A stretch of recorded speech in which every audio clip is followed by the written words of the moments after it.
Graça e paz da parte do nosso Deus e do nosso Senhor e Salvador Jesus Cristo. Queria trazer uma palavra para você, fazer uma reflexão, queridos. Mas antes de fazer, eu quero lembrar a você, olha, se você ainda não está inscrito no nosso canal, se inscreve, envia esses vídeos, para seu amigo, sua amiga, seu irmão, sua irmã, quem sabe eles não estão precisando.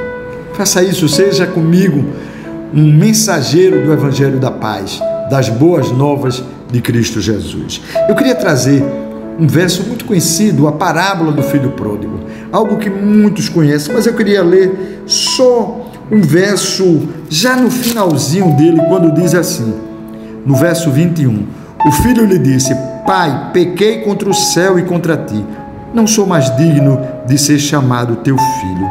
Mas o pai disse aos seus servos: depressa, tragam a melhor roupa e vistam dele, coloquem um anel em seu dedo e calçados em seus pés.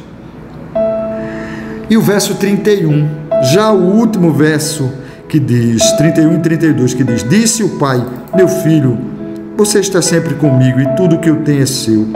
Mas nós tínhamos que celebrar a volta desse seu irmão e alegrar-nos, porque ele estava morto e voltou à vida, estava perdido e foi achado.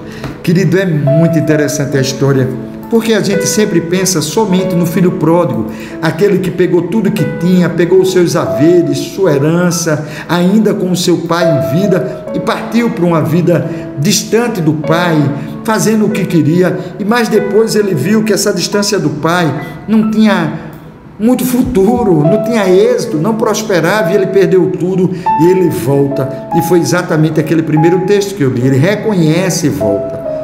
Mas, queridos, tem o outro irmão, o outro que fica com o pai, mas que na volta do filho, da alegria do pai, ele não se sente dessa mesma forma, ao ponto do pai dizer: mas nós tínhamos que celebrar a volta do seu filho, porque ele estava perdido e nós o encontramos, ele foi achado.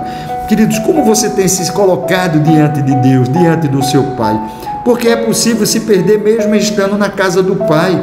Era isso que aconteceu com esse filho que ficou com o pai. Ele estava com o pai, mas ele era, na grande realidade, ele vivia uma farsa, ele não se sentia no pai, ele não se sentia filho, ele tinha uma visão distorcida de quem era o pai e de quem era o que era ser filho para o pai. Ele se sentia como um escravo e ele vivia à base da meritocracia, do eu faço para receber.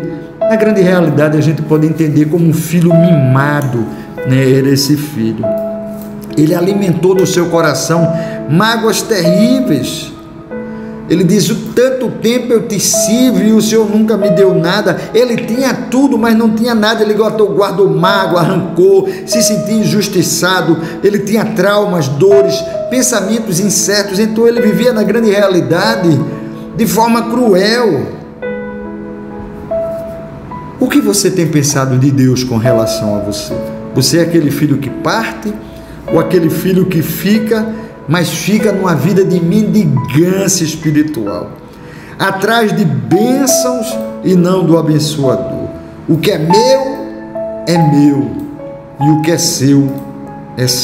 Olha que coisa terrível, um irmão parte numa vida dissoluta, triste, perdido, foi buscar a alegria onde não se encontra, como se hoje nós atualizássemos essa história. Foi buscar sua vida nas drogas, na prostituição, nas coisas do mundo, no engano, na mentira, uma vida desregrada, uma vida de noitadas, de boemia, e não encontra.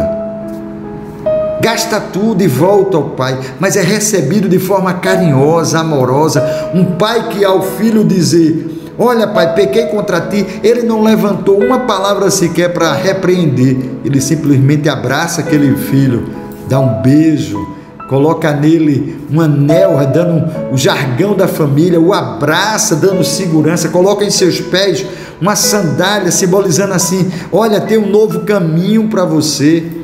Mas mais do que isso, ele faz uma grande festa para celebrar a volta do filho. Mas sabe o que ele muda? Ele dá ao filho roupas novas, vestes novas, nova possibilidade, oportunidade.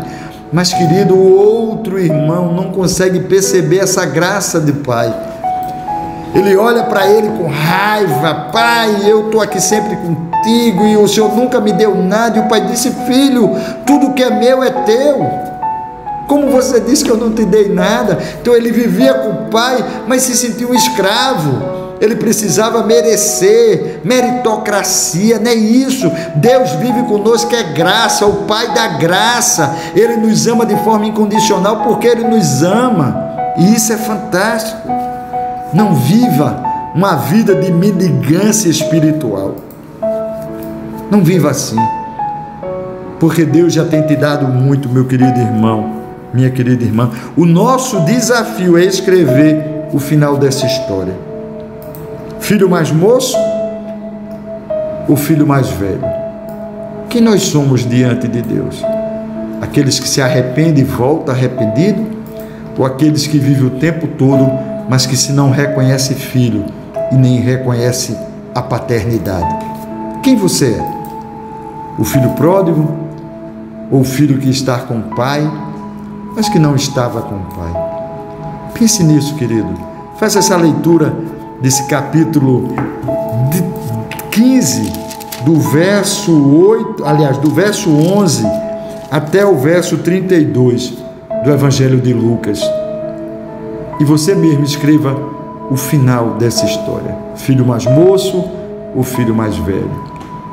Filho que se arrepende e volta ao pai, o filho que vive com o pai, mas está distante do pai? Que Deus te conceda uma noite. Desculpa, eu não acredito. Não, só pode.